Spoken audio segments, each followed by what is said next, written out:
नमस्कार दोस्तों, M Santoshi education I स्पीसीएस में आपका स्वागत है। आप लोगों को पता है 71 बीपीएससी का टेस्ट इसको लगा देते। ये उस सिलसिले में 5वां टेस्ट है। ठीक है, इसको अभी हम 2 पार्ट में करेंगे। ये आपका पहला पार्ट होगा जिसमें से 70 से लेकर 75 क्वेश्चन इसमें आपके होंगे। ठीक है, और वीडियो शुरू कर दिया आपने तो उससे पहले आपको चेतावनी देना चाहूँगा कि इस वीडियो में एक्सप्लेनेशन भी किया जाएगा। ठीक है, तो उसमें आपको टाइम लगेगा और अगर टाइम है तो ये आप वीडियो को कंटिन्यू कीजिएगा वरना आप स्किप कर सकते हैं, क्योंकि यहाँ पे आप लोगों की आदत है कि आप क्वेश्चन पढ़ेंगे, आंसर बता देंगे, हो गया। लेकिन ऐसा नहीं है, यहाँ पे पूरी एक्सप्लेनेशन की जाएगी ताकि आप लोगों को अच्छे से और चीज़ें माइंड में बैठ सकें। ठीक है, तो आपके पास टाइम है तभी कंटिन्यू कीजिएगा वरना स्किप कर सकते हैं। और वीडियो अगर अच्छी लगेगी तो सब्सक्राइब जरूर कीजिएगा, वीडियो को लाइक करना बिल्कुल ना भूलें और कमेंट में सजेशन देना बिल्कुल भी ना भूलें ताकि हम इससे और भी इम्प्रूव कर सकें अपनी वीडियो में। ठीक है, चलिए शुरू करते हैं। पहला क्वेश्चन क्या है, रेगुलेटिंग एक्ट 1773 के तहत जो गवर्नर जनरल की सहायता के लिए कितने सदस्यों की कार्यकारिणी परिषद का गठन किया गया था। ठीक है, गवर्नर जनरल की सहायता के लिए कितने सदस्यों की कार्यकारिणी परिषद का गठन किया गया था। तो क्या 2 थे, 6 सदस्यों की, 4 सदस्यों की या फिर 8 सदस्यों की। ठीक है,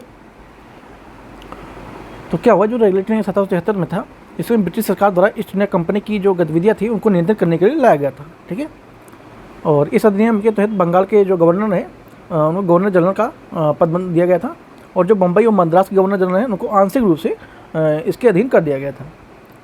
और गवर्नर जनरल जो थे उनकी सहायता से इसमें 4 सदस्य, कितने, 4 सदस्यों के लिए परिषद का गठन किया गया था। तो इसमें आपका आंसर हो जाएगा 4 हो जाएगा। ठीक है, 4 हो जाएगा। नेक्स्ट आते हैं, इस अधिनियम द्वारा ईस्ट इंडिया कंपनी के कर्मचारियों का वेतन भारतीय राजस्व से देने की व्यवस्था की गई थी। ठीक है, किस अधिनियम से ईस्ट इंडिया कंपनी के कर्मचारियों को वेतन भारतीय राजस्व देने की व्यवस्था की गई थी। तो क्या 1793 का चार्टर एक्ट था, 1893 का चार्टर एक्ट था या 1813 का या फिर 1853 का चार्टर एक्ट था। ठीक है, तो क्या हुआ, सन 1793। ठीक है, तो इसका आंसर बता दूं पहले, 1793 इसका आंसर होगा। इसमें क्या किया गया था कि जो ईस्ट इंडिया कंपनी है उनके कर्मचारियों के वेतन और भारतीय राजस्व से दिया जाने की व्यवस्था इस अधिनियम के माध्यम से किया गया था। और इस अधिनियम में बंगाल के जो गवर्नर हैं उनको प्रांतीय शासकों को नियंत्रण इसमें बढ़ा दिया गया था। थोड़ी एक्स्ट्रा जानकारी है इस अधिनियम के द्वारा। और कंपनी के जो वरिष्ठ अधिकारी होते थे उनके अनुमति के बिना भारत छोड़ने पर भी रोक लगा दिया गया था इस अधिनियम के द्वारा। ठीक है, तो 2-3 कुछ इंपॉर्टेंट बातें थी, उसको ध्यान रखना जरूरी है। सुप्रीम कोर्ट कलकत्ता की स्थापना के संबंध में कथन पर विचार करना है और विचार करने के बाद सही कथन को बताना है। ठीक है, सही कथन को बताना है। कलकत्ता में सुप्रीम कोर्ट की स्थापना पीट्स इंडिया एक्ट 1784 के द्वारा किया गया था। ठीक है, ये ऑप्शन बोल रहा है। लेमेस्टर इस सुप्रीम कोर्ट के पहले मुख्य न्यायाधीश थे। ठीक है, लेमेस्टर इस सुप्रीम कोर्ट के पहले मुख्य न्यायाधीश थे। तो पहली बात तो ये दोनों ऑप्शन गलत हैं। क्यों गलत हैं? क्योंकि जो सुप्रीम कोर्ट की स्थापना की बात जब आती है तो ये 1773 रेगुलेटिंग एक्ट के माध्यम से की गई थी। ठीक है, 1773 रेगुलेटिंग एक्ट थी, 1773 रेगुलेटिंग एक्ट के माध्यम से की गई थी, ना कि 1784 के। ठीक है, तो ये वाला आपका आंसर गलत हो जाता है। और रही बात लेमेस्टर की सुप्रीम कोर्ट के पहले मुख्य न्यायाधीश थे, तो लेमेस्टर नहीं थे बल्कि कौन थे, इम्पले थे। ठीक है, इम्पले थे। लेमेस्टर की जगह कौन थे, इम्पले थे। सर एलिजा इम्पले इनका पहला नाम था। ठीक है, पहले सुप्रीम कोर्ट के मुख्य न्यायाधीश बने थे, तो कौन थे, इम्पले थे। तो इस तरह से ये दोनों ही गलत हैं आपके। आंसर आपका हो जाएगा डी हो जाएगा। क्या हो जाएगा, आंसर डी हो जाएगा। सूची में अधिनियम प्रावधान और दूसरे में अधिनियम दिया गया है। ठीक है, तो इनको बताना है। ईस्ट इंडिया कंपनी के व्यापार का एकाधिकार पूर्णता समाप्ति कौन से अधिनियम के द्वारा किया गया था। ठीक है, तो ये किया गया था आपका, पेन को चेंज करते हैं, 1800,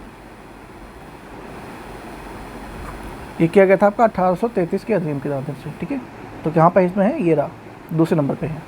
ठीक है, और ईसाई मशीनरियों को भारत में प्रचार करने की अनुमति, ईसाई जो मशीनरी थे उनको भारत में अपने प्रचार करने की अनुमति कौन से अधिनियम से दी गई थी। तो ये 1813 का अधिनियम दिया गया। ठीक है, कौन सा, 1813। सिविल सेवकों की सीधी भर्ती के लिए कौन से अधिनियम से प्रणाली की शुरुआत की गई थी। तो सिविल सेवकों के लिए सीधी भर्ती के प्रावधान किया गया था, ये किया गया था 1853 के अधिनियम से। ठीक है, 1853 के अधिनियम से। यानी कि सामने ही यहाँ पे लिखा हुआ है 1853 के अधिनियम से। विभागीय प्रणाली को स्थापित किया गया था, तो ये किया गया था 1861 के माध्यम से, जो कि यहाँ पे सामने ही दिख रहा है, ठीक है। बाकी यहाँ पे आप देख लेंगे कौन सा आंसर है। नेक्स्ट होते हैं कारण और कथन वाला क्वेश्चन है। 1935 के भारत शासन अधिनियम के तहत जो केंद्र में उत्तरदायी सरकार की स्थापना की बात हुई थी क्या? नहीं हुई थी, क्योंकि जो भारत शासन 1935 का अधिनियम है उसमें क्या हुआ था कि जो प्रांतों में उत्तरदायी जो सरकार होगी उसकी स्थापना की बात की गई थी, ना कि केंद्र की, ठीक है। तो प्रांतीय की बात हुई थी, ना कि केंद्र की। तो यहाँ पे क्या आ जाएगा, प्रांतीय अगर होता, ठीक है, प्रांतीय होता तो आपका ये सही होता, इसलिए ये गलत है। प्रांतीय विधानसभा के प्रति उत्तरदायी मंत्री परिषद की सलाह पर गवर्नर को कार्य करना होगा। जी बिल्कुल, ये राइट है, ये राइट है, ठीक है। तो यहाँ पे आर गलत हो जाएगा, तो माफ़ कीजिएगा, ए गलत हो जाएगा, ठीक है, ए गलत हो जाएगा और आर यहाँ पे राइट हो जाएगा। तो ऑप्शन में कहीं दिया हुआ है क्या? हाँ, यहाँ पर है, ए गलत है और आर सही है, तो आपका आंसर हो जाएगा डी। नेक्स्ट चलते हैं। 1909 के मार्ले मिंटो सुधार के अंतर्गत वायसराय की कार्यकारिणी परिषद की नियुक्ति होने वाले प्रथम भारतीय कौन थे? ठीक है, प्रथम भारतीय पूछा है। 1909 के मार्ले मिंटो सुधार का अधिनियम गोपाल कृष्ण गोखले थे क्या? दादा भाई नौरोजी थे, सत्येंद्र प्रसाद सिन्हा थे, या फिर चित्तरंजन दास थे? ठीक है, कई बार क्या होता है कि जो क्वेश्चन होता है उसमें जो जिसका आपने नाम सुना हुआ है जनरली वो नहीं होता है।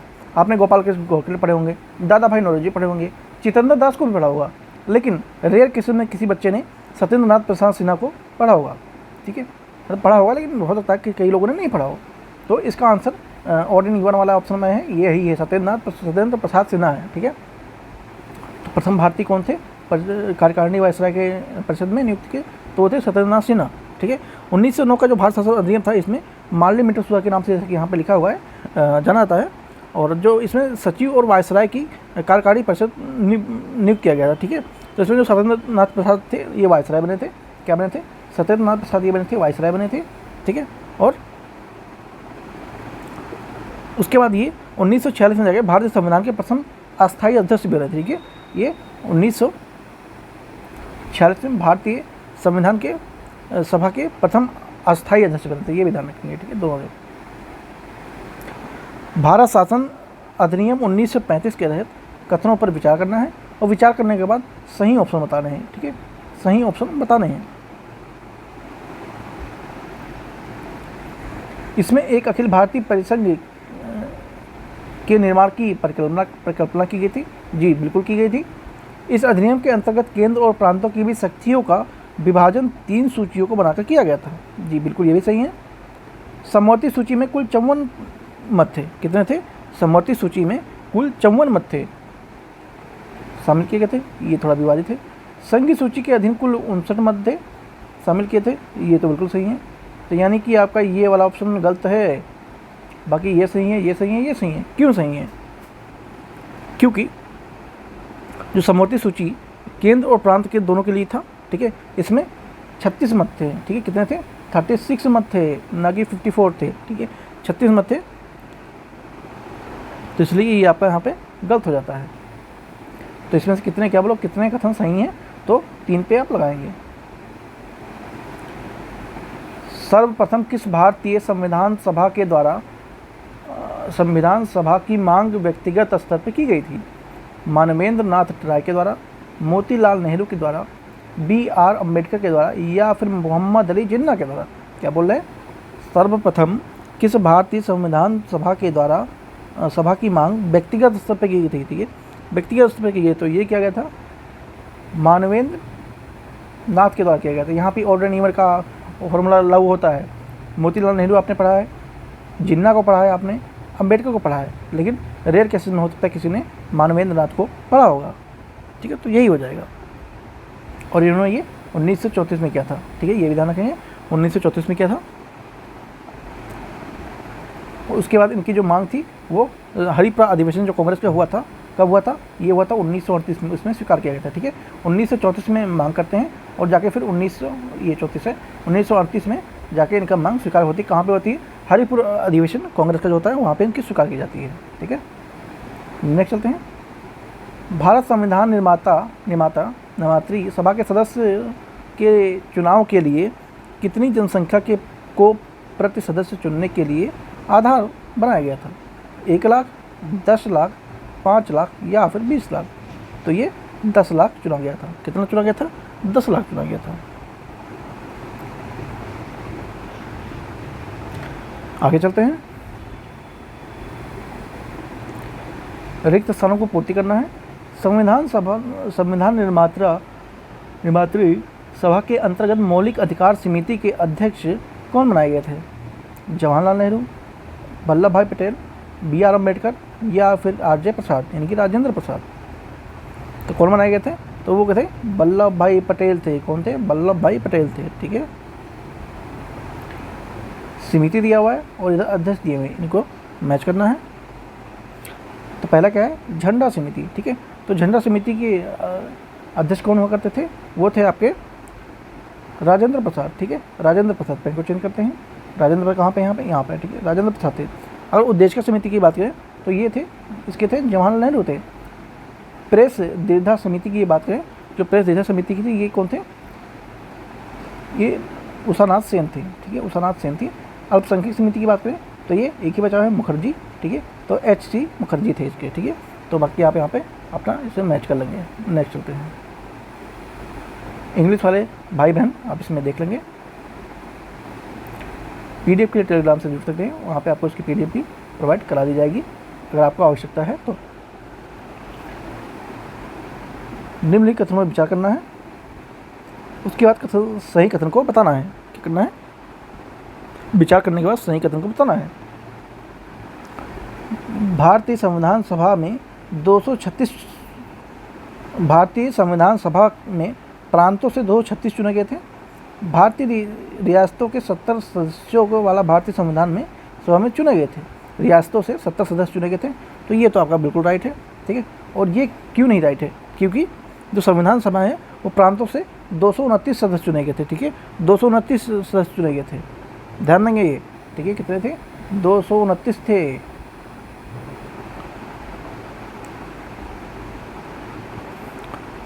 ठीक है, नेक्स्ट चलते हैं। और बाकी इसमें कुछ ऐसा बताने वाला है नहीं, बाकी ये वाला ऑप्शन राइट है, तो ऑप्शन बी को सही मानेंगे। संविधान दिवस कब मनाया जाता है? संविधान दिवस कब मनाया जाता है? 15 अगस्त, 11 नवंबर, 26 नवंबर या फिर 26 जनवरी को? तो संविधान दिवस आप लोग बहुत सारे लोगों को पता होगा कब मनाया जाता है? नवंबर में मनाया जाता है। और नवंबर में कब भी मनाया जाता है? अभी तो ये 26 नवंबर को मनाया जाता है। ठीक है, 26 नवंबर को मनाया जाता है। नेक्स्ट चलते हैं। भारतीय संविधान के सभा के सचिव के रूप में किसे नियुक्त किया गया था? BN राव को, SN मुखर्जी को, HVR अयंगर को या फिर वसंत कृष्ण वैद्य को? ठीक है, भारतीय संविधान सभा के सचिव के रूप में किन्हें नियुक्त किया गया था? ठीक है, तो वो कौन थे? वो अयंगर थे। ठीक है, यानी कि HVR अयंगर थे। ठीक है,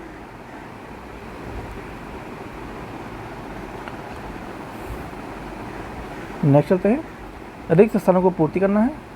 संविधान सभा के लिए डैश के प्रतीक को अपनाया गया था। तो संविधान सभा के लिए किसको प्रतीक के लिए अपनाया गया था? हाथी को, बाघ को, घोड़ा को या फिर पीपल को?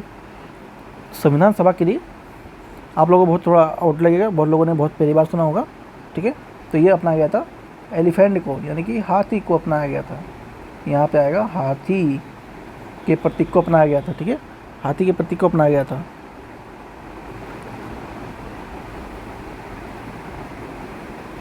भारतीय संविधान का संरक्षण किसे कहा जाता है? राष्ट्रपति को, संसद को, न्यायपालिका को या फिर महान्यायवादी को?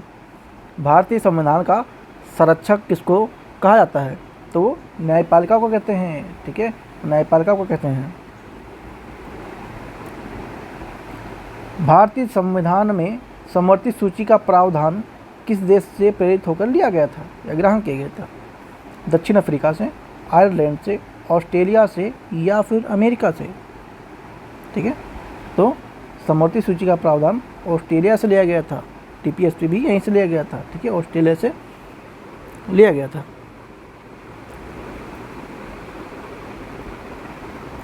नेक्स्ट चलते हैं। निम्नलिखित पर विचार करना है और विचार करने के बाद क्या बताना है, कुल कितने कथन सही हैं ये बताना है। ठीक है। भारतीय संविधान की संघात्मक जो प्रणाली दक्षिण अफ्रीका से ली गई थी, जो भारतीय संविधान की संघनात्मक प्रणाली है ये कहाँ से ली गई थी, दक्षिण अफ्रीका से ली गई थी। ठीक है, ऑप्शन में बोला है, लेकिन ये आपका गलत है। ठीक है, क्यों गलत है, क्यों गलत है, क्योंकि ये कनाडा से ली गई थी। ठीक है, कनाडा से ली गई थी, ना कि दक्षिण अफ्रीका से ली गई थी। नेक्स्ट चलते हैं। संविधान के आपातकालीन उपबंध जर्मनी के वाइमर संविधान से लिया गया था। जी हाँ, बिल्कुल, ये बिल्कुल राइट है।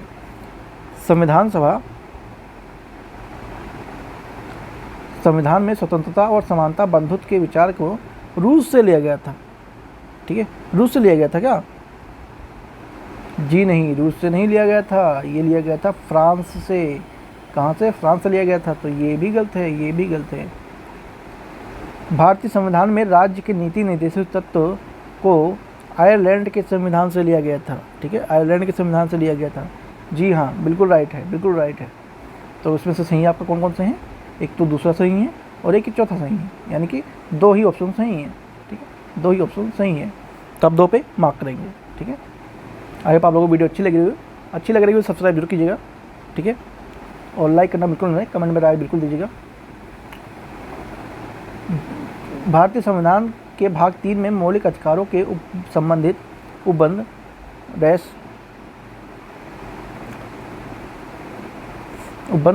संविधान से लिए गए हैं। अमेरिका से लिए गए हैं क्या? रूस से लिए गए हैं, ब्रिटेन से लिए गए हैं, या फिर फ्रांस से लिए गए हैं? ठीक है, कहाँ से लिए गए हैं? तो ये लिया गया है यूएसए से, यानी कि अमेरिका से लिए गए हैं। ठीक है, तो मौलिक अधिकार की बात करें तो जो भारतीय संविधान के भाग 3 है उसमें मौलिक अधिकारों से संबंधित चीज़ें दी गई हैं और इसे अमेरिका से ग्रहण किया गया है, जैसे कि मैंने यहाँ पे बताया ही आपको। और अमेरिका से और भी चीज़ें ली गई, जैसे कि महाभियोग की प्रक्रिया हो गई, उपराष्ट्रपति की शक्तियों का हो गया, सर्वोच्च न्यायालय की शक्तियाँ, न्यायिक समीक्षा वगैरह, ये सारी चीज़ें भी यूएसए से ली गई हैं। ठीक है, ध्यान रखिए इस चीज़ को। भारतीय संविधान ग्रहण किया गया तत्व और सूची में संबंधित देश। ठीक है, इंपॉर्टेंट क्वेश्चन है। विधि द्वारा स्थापित प्रक्रिया कहाँ से लिया गया है? दक्षिण अफ्रीका से, जापान से, अमेरिका से, या फिर रूस से? ठीक है, तो ये लिया गया है जापान से लिया गया है। ठीक है, जापान से लिया गया है। कहाँ से लिया गया है? जापान से लिया गया है। अगर विधि सम्यक प्रक्रिया की बात करें तो विधि सम्यक प्रक्रिया कहाँ से लिया गया है? ये लिया गया है अमेरिका से लिया गया है। ठीक है, मौलिक कर्तव्य की बात करें, मौलिक कर्तव्य कहाँ से लिया गया है? तो ये लिया गया है रसिया से लिया गया है। ठीक है, रसिया से लिया गया है मौलिक कर्तव्य। संविधान संशोधन की प्रक्रिया कहाँ से लिया गया है? तो ये लिया गया है आपका दक्षिणी अफ्रीका से लिया गया है। ठीक है, दक्षिणी अफ्रीका से लिया गया है। बाकी यहाँ पे आप मैच कर लेंगे कौन सा है। कथन और कारण वाले क्वेश्चन है।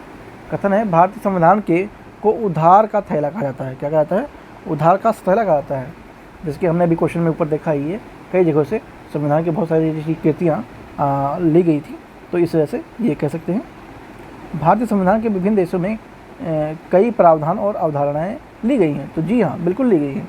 तो ये दोनों ही राइट है, ये सही है, आर भी सही है और व्याख्या भी कर रहा है। तो आंसर कहाँ है? ए आपका आंसर यहाँ पे हो जाना चाहिए। निम्नलिखित में से किस वाद में उच्चतम न्यायालय ने यह अवधारणा प्रस्तुत की कि प्रस्तावना संविधान का भाग है? प्रस्तावना संविधान का भाग है कौन से मामले में सुप्रीम कोर्ट ने कहा था?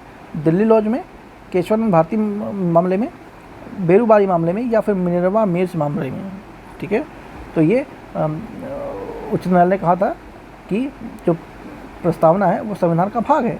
तो ये कहा था 1773 में, 1773 में कहा था, और ये केशवानंद भारती वाला मैटर है। ठीक है,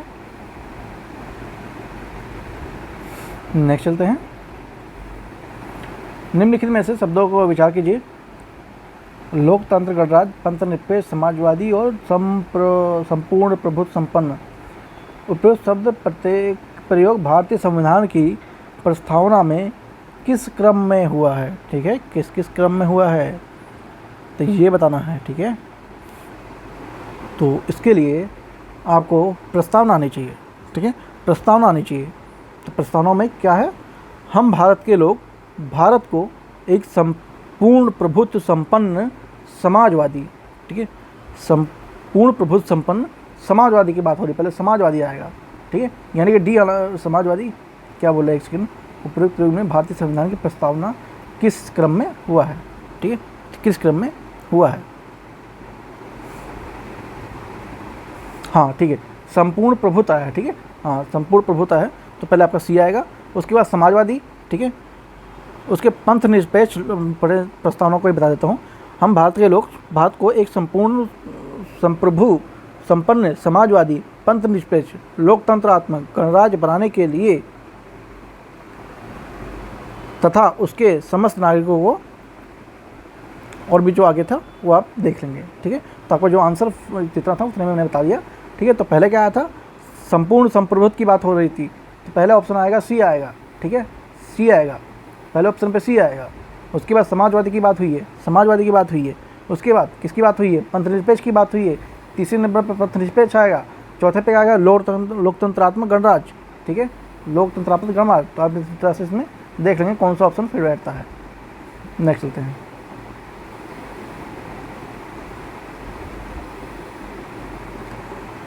भारतीय संविधान की प्रस्तावना को संविधान का परिचय पत्र किनके द्वारा कहा गया, ठीक है, परिचय पत्र किनके द्वारा कहा गया, ठाकुर दास भार्गव के द्वारा, दुर्गा दास बसु के द्वारा, N.A.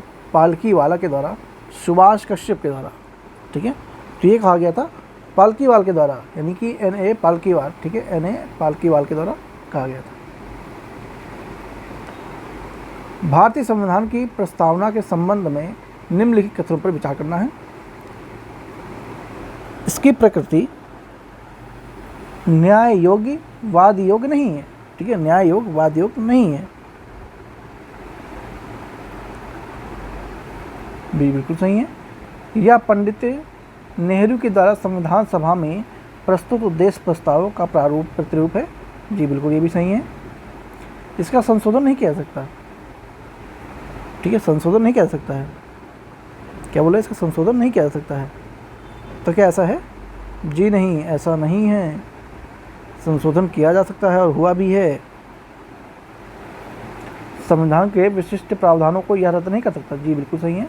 तो यानी कि आपका तीसरा ऑप्शन थोड़ा डाउटफुल है और बाकी ये और ये और ये सही है, तो इसका मतलब आपका आंसर हो जाएगा 3 को छोड़ के चारों है, 3 को छोड़ के कर किसमें है, और मतलब 4 को छोड़ के, मतलब 3 ऑप्शन को छोड़ के, बाकी जो तीसरा ऑप्शन है इसको छोड़ के बाकी 1 2 4 ये हैं, ठीक है। तो 1 2 4 कहाँ पे है, यहाँ पे है 1 2 4, ठीक है। और रही बात इसका संशोधन करने की बात है, तो संशोधन हो चुका है, जैसे कि इसको 42वां संविधान संशोधन है जो कि 1976 में हुआ था, उसको इसमें एडिट भी किया गया था, ठीक है, और इसमें समाजवादी पंथ निरपेक्ष और अखंडता को भी जोड़ा गया था उस समय, ठीक है। 1900 कब किया जा रहा है, ये 1976 में किया गया था, जिसको 42वां संविधान संशोधन या फिर मिनी कॉन्स्टिट्यूशन भी कहते हैं, ठीक है। नेक्स्ट चलते हैं। किस संविधान संशोधन अधिनियम द्वारा सिक्किम को भारत संघ में शामिल करते हुए उसे राज्य का दर्जा प्रदान किया गया था, 18वां, 38वां, 24वां या फिर 36वां, ठीक है। तो कौन सा था वो, 36वां था, ठीक है। 1975 के अधिनियम में सिक्किम को भारत के संघ में शामिल कर लिया गया था, ठीक है। 1975 में हुआ था यह अधिनियम, कौन सा, 36वां, कब हुआ था, 1975 में सिक्किम को भारत में मिला लिया गया था। नेक्स्ट चलते हैं। निम्नलिखित पर विचार करना है। नए राज्यों का निर्माण या उसकी सीमाओं में परिवर्तन करने संबंधी प्रावधान सामान्य संशोधन प्रक्रिया दिए जाते हैं, न कि विशेष बहुमत वाली प्रक्रिया दिए जाते हैं। तो जी बिल्कुल, क्या पूछा, सही कि नहीं, सही पूछा, ठीक है, तो बिल्कुल सही है। इसमें अनुच्छेद 368 का प्रयोग किया गया था, इसमें अनुच्छेद 368 का प्रयोग किया गया था, ठीक है। तो ऐसा तो नहीं है, ठीक है, क्योंकि जो अनुच्छेद 368 है उसके अनुसार क्या होता है कि जो संविधान संशोधन की श्रेणी में नहीं आता है, ठीक है, ये संविधान संशोधन की श्रेणी में आता ही नहीं है, इसलिए आपका गलत हो जाएगा। तो आंसर आपका हो जाएगा ओनली 1, यानी कि ए ऑप्शन। भाषाई आधार पर राज्यों के गठन से संबंधित समितियों पर विचार करना है। JVP समिति, धर समिति, राज्य पुनर्गठन आयोग समिति, ठीक है। तो पहले JVP समिति की बात करते हैं, ये 1948 में आती है, ठीक है। और इसमें कौन कौन थे? वल्लभ भाई पटेल थे, सीतारामैया थे और नेहरू जी भी इसमें शामिल थे इस समिति में। उसके बाद आता है धर समिति, ठीक है। धर समिति की बात करें तो इसके जो अध्यक्ष थे वो कौन थे? SK धर, ठीक है, SK धर, इसलिए इसका नाम धर समिति रखा गया। और जो इसकी स्थापना होती है ये भी 1948 में होती है, ठीक है, 1948 में होती है। उसके बाद राज्य पुनर्गठन आयोग की बात करें, ठीक है, तो ये आता है 1953 में, ठीक है। और इसके अध्यक्ष कौन थे? फजल अली थे, ठीक है, फजल अली थे।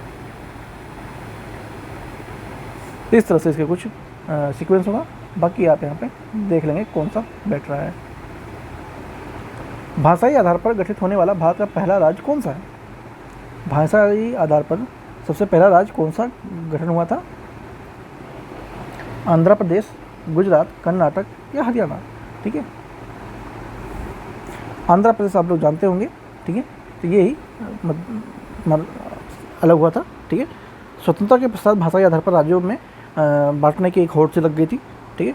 और इसमें बहुत सारे जो राष्ट्रीय नेता थे इसके पक्ष में नहीं थे, लेकिन जो SK धर समिति आई उसने भाषाई आधार पर लोगों की जो मांग थी उसे अस्वीकार कर दिया। और जो समितियाँ थीं वो प्रशासनिक और आर्थिक आधार पर राज्यों का पुनर्गठन करने की सिफारिश सरकार को देती हैं। लेकिन जो दक्षिण भारत में भाषाई आधार पर राज्यों के पुनर्गठन की मांग काफ़ी ज़ोर शोर से चली रही थी और काफ़ी सारे हिंसक आंदोलन भी हुए, और इसलिए इसमें जो एक काफ़ी नेता साउथ इंडिया के उभर के आए वो थे श्री राम आलू, ठीक है, श्री राम आलू। उन्होंने क्या किया, 56 दिनों तक आमरण अनशन पर रहे और उनकी मृत्यु भी हो गई, ठीक है। और इन सब परिस्थिति के बाद सरकार दबाव में आती है और उसके बाद भाषाई आधार पर राज्यों की मांग को स्वीकार कर लिया गया था। और सबसे पहला जो राज्य बना वो बना था आंध्र प्रदेश, ठीक है।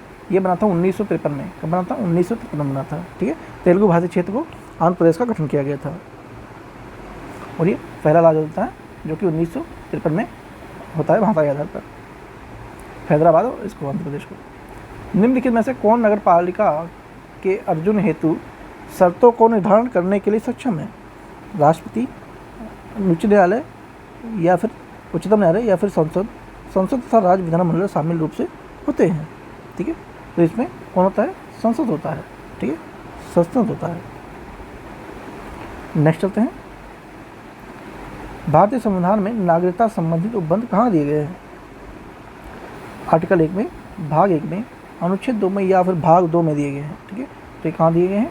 भारतीय संविधान में नागरिकता संबंधित जो उपबंध है वो कहाँ दिए गए हैं? ये दिए गए हैं यहाँ पर भाग 2 में दिए गए हैं, ठीक है, भाग 2 में दिए गए हैं।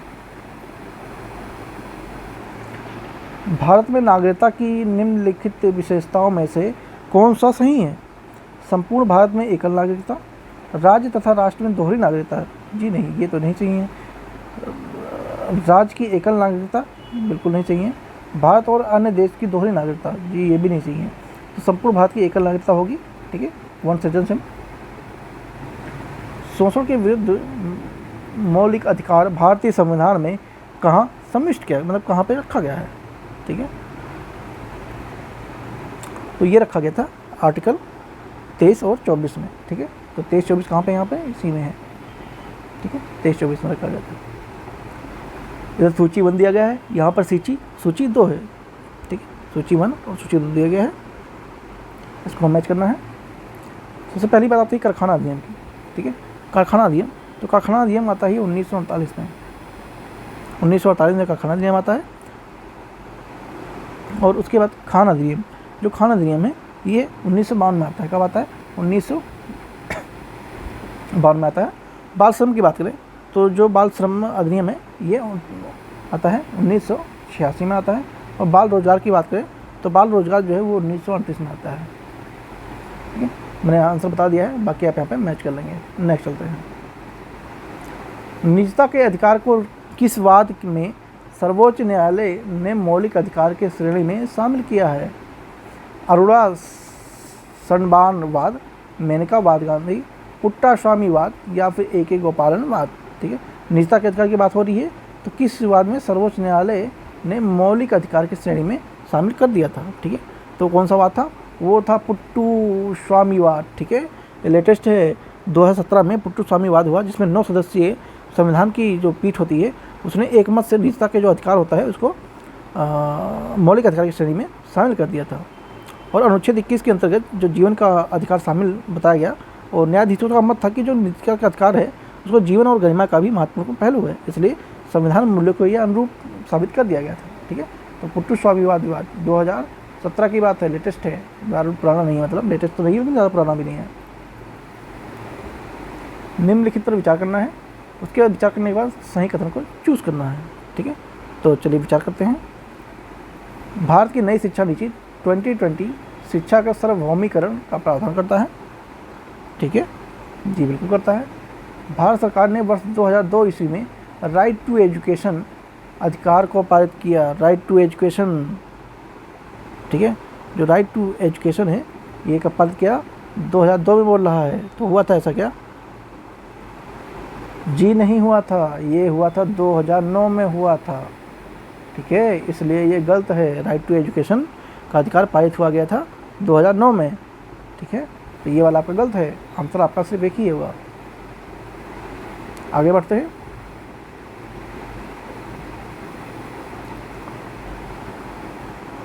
रिक्त स्थानों की पूर्ति करना है,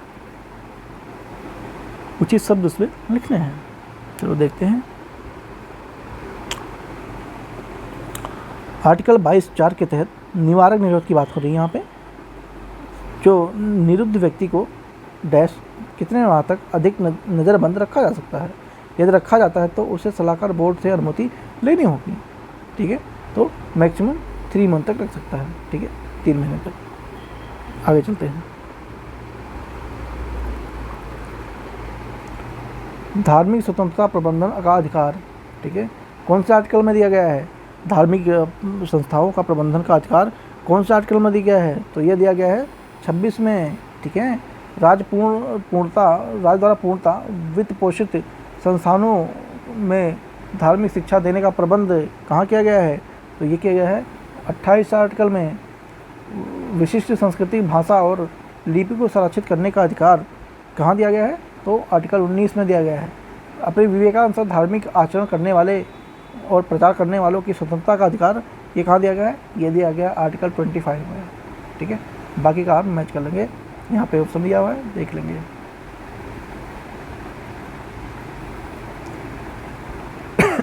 सॉरी, कथन कारण वाला आ गया है। 44वें संविधान संशोधन अधिनियम द्वारा संपत्ति का अधिकार मौलिक अधिकार की श्रेणी से हटा दिया गया था। ठीक है, 44वां संविधान संशोधन की बात हो रही है, यानी कि 1978 की बात हो रही है। यहाँ पे क्या हो रही है? 1978 की बात हो रही है, ध्यान देंगे।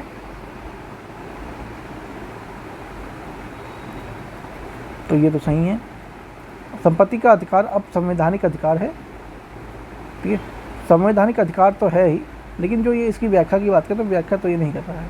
ठीक है, तो ये भी सही है, ये भी सही है, तो आर ए दोनों सही है। आर की सही व्याख्या नहीं कर रहा है, सही व्याख्या नहीं कर रहा है, तो इसी में है, यानी कि ऑप्शन हो जाएगा बी। भारतीय संविधान के अनुच्छेद 32 के तहत कुल कितने प्रकार के रिट याचिका का उल्लेख किया गया है? 3, 5, 4 या फिर 6। ठीक है, तो आर्टिकल 32 के तहत 5 संविधान भारतीय अनुच्छेद क्या बोल रहे हैं? भारतीय संविधान के अनुच्छेद 32 के तहत कुल कितने प्रकार के रिट तो 5 प्रकार के रिट जारी कर सकता है। ठीक है, कितने? 5 प्रकार के रिट जारी कर सकता है, ध्यान रखेंगे।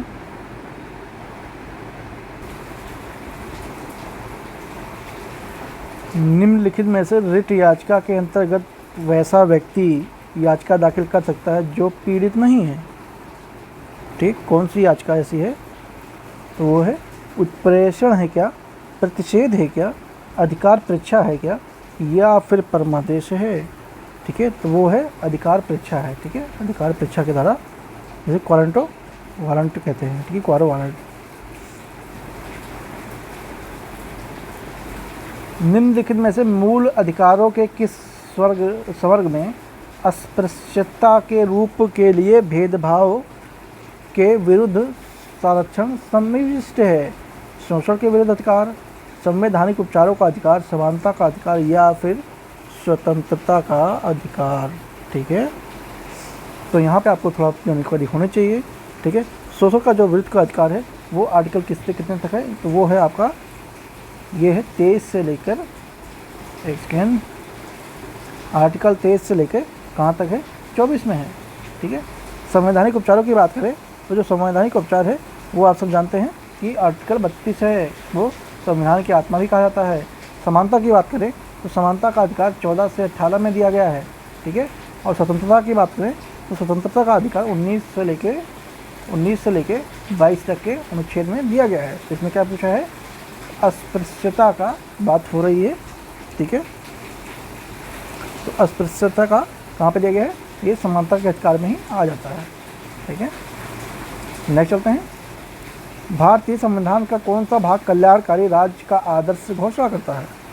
ठीक है, कल्याणकारी राज्य की बात कौन करता है, तो कौन करता है, डीपीएसपी करता है। और डीपीएसपी किस में है, वो है भाग 4 में है। ठीक है, डीपीएसपी किस में है, भाग 4 में है। और आर्टिकल की बात करें कि कौन से कितने आर्टिकल तक है, तो जो डीपीएसपी है वो 36 से लेकर 51 तक है। ठीक है, 36 से लेकर 51 तक है। भाग 4 में क्या है, डीपीएसपी है। ठीक है, आर्टिकल की बात करें तो आर्टिकल है 36 से लेकर 51 तक में है। ठीक है, ये ध्यान रखेंगे, इंपॉर्टेंट है। नेक्स्ट चलते हैं। निम्नलिखित में से अधिनियमों को लागू होने का क्रम बताना है। भूमि सुधार अधिनियम, न्यूनतम वेतन, समान परिश्रम अधिनियम और मातृत्व लाभ अधिनियम। ठीक है, तो इसको भी डेट आपको जानकारी जरूरी है, तो कब हुआ था। अगर भूमि सुधार की बात करें तो ये 1951 में आता है। ठीक है, 1951 में आता है। अगर न्यूनतम वेतन या फिर परिश्रमिक अधिनियम की बात करें तो ये आता है 1948 में आता है। ठीक है, और तीसरा क्या है, समान परिश्रम अधिनियम। ठीक है, समान परिश्रम अधिनियम, तो ये आता है 1976 में। और मातृत्व लाभ अधिनियम ये कब आता है, ये आता है 1961 में आता है। ठीक है, बाकी आप यहाँ पे सीक्वेंस बिठा लेंगे कौन कौन सा है। आगे चलते हैं। रिक्त स्थानों की पूर्ति करना है। उचित सत्य के आधार पर माता पिता और वरिष्ठ नागरिकों के भरण पोषण एवं कल्याण अधिनियम के लिए वर्ष किसमें पारित किया गया था, 2005 में, 11 में, 7 में या फिर 15 में। ठीक है, तो ये पारित हुआ था 2007 में। ठीक है, 2007 में हुआ था। आई थिंक आप लोगों को पानी की आवाज़ आ रही हुई, एक्चुअली में यहाँ काफ़ी हैवी बारिश होने लगी अचानक से, मौसम साफ था, तो थोड़ा मेहनत की, अगर आ रही हुई से डिस्टर्ब तो नहीं कर रहा होगा, लेकिन फिर भी अगर आ रही हो तो मेहनत कीजिएगा थोड़ा। 22 रन हो गई यहाँ पे। तो कब हुआ था ये, 2007 में हुआ था। ठीक है, नेक्स्ट चलते हैं। अंतर्राष्ट्रीय शांति सुरक्षा का संवर्धन करने की बात कौन से अनुच्छेद में है, 19 में, 49 में, 50 में, 51 में या फिर 51 का में है। ठीक है, कौन से आर्टिकल में है, ये है आर्टिकल 51, सिर्फ 51 में है, काला छोड़ दीजिए। ठीक है, ओनली 51 में है, यानी कि ऑप्शन सी हो जाएगा। भारतीय संविधान भाग 4 में अंतर्निहित प्रावधानों के संदर्भ में निम्नलिखित कथनों पर विचार करना है, कौन सा सही है इसमें। नीचे दिए विकल्प के आधार पर चयन करना है। ठीक है, वे न्यायालय द्वारा परिवर्तनीय होंगे। डीपीएसपी की बात हो रही है, तो ये अपरिवर्तनीय होते हैं। ठीक है, परिवर्तनीय नहीं होते हैं, ये गलत है। तो एक गया, अभी 2 बचे हैं हमारे। ठीक है, वे किसी भी न्यायालय में परिवर्तनीय नहीं होंगे। जी हाँ, बिल्कुल सही है, ये दूसरे ऑप्शन में है, तो किसी भी न्यायालय द्वारा परिवर्तनीय नहीं होंगे। इस भाग में अधिकथित सिद्धांत राज्य के द्वारा कानून बनाने का प्रभावित करेंगे। जी बिल्कुल करेंगे। तो 2 और 3 यानी कि ऑप्शन हो जाएगा आपका डी। ठीक है, नेक्स्ट चलते हैं। समान नागरिकता संहिता यानी कि यूसीसी, यूनियन सिविल कोड के उपबंध में संविधान किस अनुच्छेद में दिया गया है। यूसीसी को लेकर संविधान के किस अनुच्छेद में दिया गया है, तो ये दिया गया है 44 में। ठीक है, 44 में दिया गया है। गरीब लोगों के लिए निःशुल्क विधिक सहायता का उपबंध किस अनुच्छेद में है, 39 से 43 बी में या फिर अनुच्छेद 48 ए में दिया गया है। ठीक है, तो ये दिया गया है, किस में दिया गया है, ये दिया गया है 39 में दिया गया है, ठीक है, 39 में दिया गया है। नेक्स्ट चलते हैं।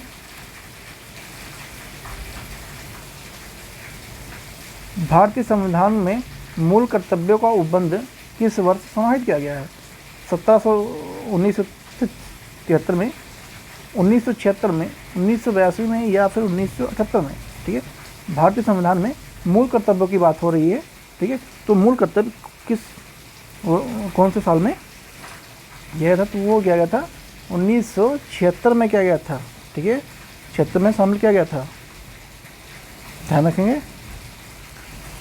42वां संविधान संशोधन, ठीक है, 42वां संविधान संशोधन में हुआ था। नेक्स्ट चलते हैं। और एक बात और, उसके बाद जो 2002 में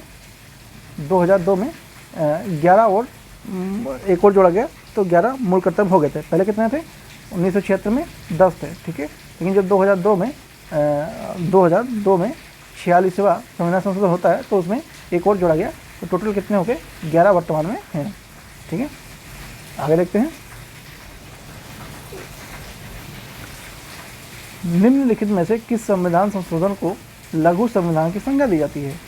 पहला संविधान संशोधन अधिनियम 1951, 24वां संविधान संशोधन, 36वां संविधान संशोधन या फिर 42वां संविधान संशोधन, ठीक है। तो कौन सा संविधान संशोधन है जिसको लघु संविधान की दर्जा दी जाती है? तो ये मैंने कई बार बताया है, अभी ऊपर भी हम बात ही कर रहे थे, ठीक है। ये आपका है 1976 का 42वां संविधान संशोधन, यानी कि ऑप्शन हो जाएगा डी हो जाएगा। नेक्स्ट चलते हैं। भारतीय संविधान के संशोधन करने के उपबंध संविधान के किस भाग में समाहित हैं? ठीक है, तो वो आपके हैं 97वें भाग में, ठीक है, 97वें भाग में है, यानी कि आपको ऑप्शन क्या हो जाएगा? नहीं, 97 में नहीं है, ये तो 7 थोड़ी लिखा हुआ है।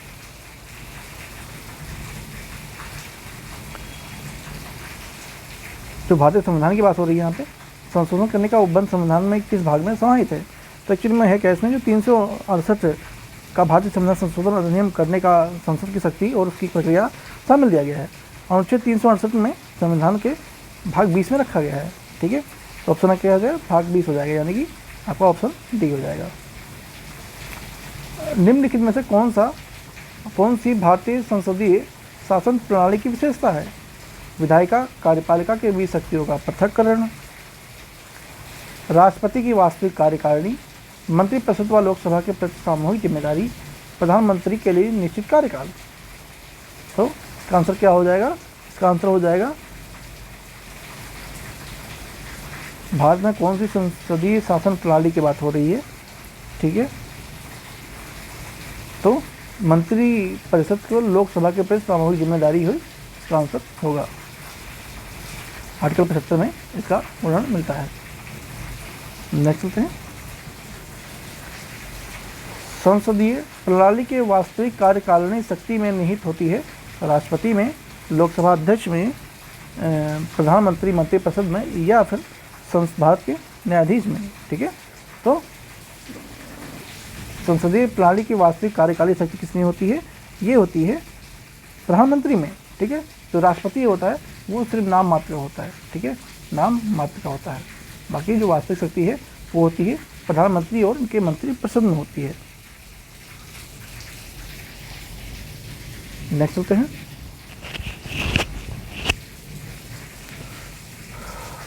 भारतीय संसदीय प्रणाली के बारे में कथन में कौन सा कथन गलत पूछा गया है? ठीक है, गलत पूछा गया है। प्रधानमंत्री सरकार का मुखिया होता है, राष्ट्रपति राज्य का मुखिया होता है। भारत के मंत्रिपरिषद सामूहिक रूप से राष्ट्रपति के प्रति उत्तरदायी होते हैं, मंत्रिमंडल परिषद का एक हिस्सा होता है, ठीक है। तो इसका ऑप्शन गलत पूछा गया है, ठीक है। तो भारत के मंत्रिपरिषद सामूहिक रूप से राष्ट्रपति के प्रति उत्तरदायी नहीं होते हैं, ठीक है, राष्ट्रपति के प्रति उत्तरदायी नहीं होते हैं, ठीक है, बल्कि ये किसकी उत्तरदायी होती है? ये लोकसभा पद के उत्तरदायी होते हैं, ठीक है, इसलिए ये गलत हो जाएगा। निम्नलिखित में से कौन सा संसदीय शासन प्रणाली का दोष है? संकीर्ण प्रतिनिधित्व, विधायिका और कार्यपालिका के बीच संघर्ष, गैर जिम्मेदार सरकार या शक्तियों का पृथक्करण के खिलाफ, ठीक है। तो आपका शक्तियों का पृथक्करण ये शासन प्रणाली के दोष के रूप में माना जाता है। ये मैं नहीं कह रहा हूँ, ये बहुत सारे राइटर कह रहे थे। निम्नलिखित युगों में विचार करना है और विचार करने के बाद कौन सा युग सही है ये बताना है। ठीक है, तो विचार करने के बाद कौन सा युग सही है ये बताना है।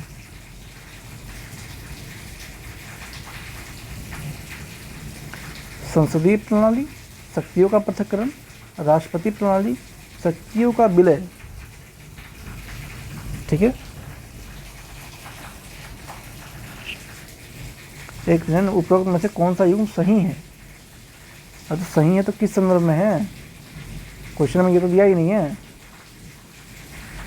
तीन सारे नाम है किसी चीज़ के, किस संदर्भ में ये नहीं दिया है। ठीक है, क्वेश्चन ही गलत है, ये क्वेश्चन थोड़ा गलत मिस्टेक हो गया बनाने में। छाया कैबिनेट की अवधारणा मुख्य रूप से कहाँ पाई जाती है, भारत में, यूएसए में, यूनाइटेड किंगडम में या फिर फ्रांस में। ठीक है, तो ये पाई जाती है यूनाइटेड किंगडम में पाई जाती है। ठीक है, यूनाइटेड किंगडम में। निम्नलिखित में से कौन सी विशेषता यह दर्शाती है कि जो भारत में संघीय प्रणाली है, एकल नागरिकता, स्वतंत्र न्यायपालिका, एकीकृत न्यायपालिका या फिर अखिल भारतीय सेवाएं। ठीक है,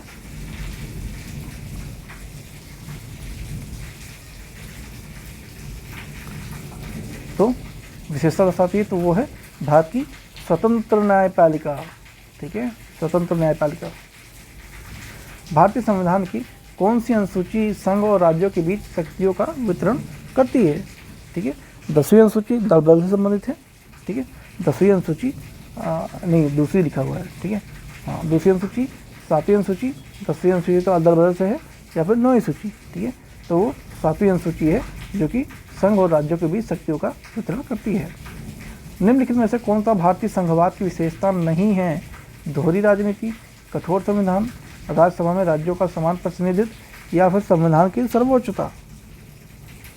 ठीक है, तो राज्यसभा में राज्यों का समान प्रतिनिधित्व ये विशेषता नहीं है संघवाद की।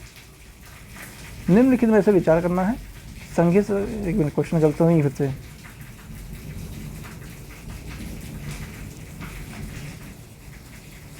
संघीय सरकार संविधान कठोर लचीला हो सकता है, एकात्मक सरकार या फिर कठोर संविधान।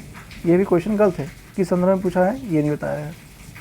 निम्नलिखित में से कौन सा भारत के संविधान में राज्य सूची में शामिल नहीं है, पुलिस, जेल, कानून व्यवस्था या फिर मुद्रा। तो इसमें आपको साफ साफ दिख रहा होगा, मुद्रा ही नहीं है, मुद्रा आरबीआई के अंडर में आता है। यदि आपातकाल की घोषणा लागू हो तो कौन सा अनुच्छेद संसद के राज्य की सूची किसी भी मामले के संबंध में कानून बनाने का अधिकार देता है। ठीक है,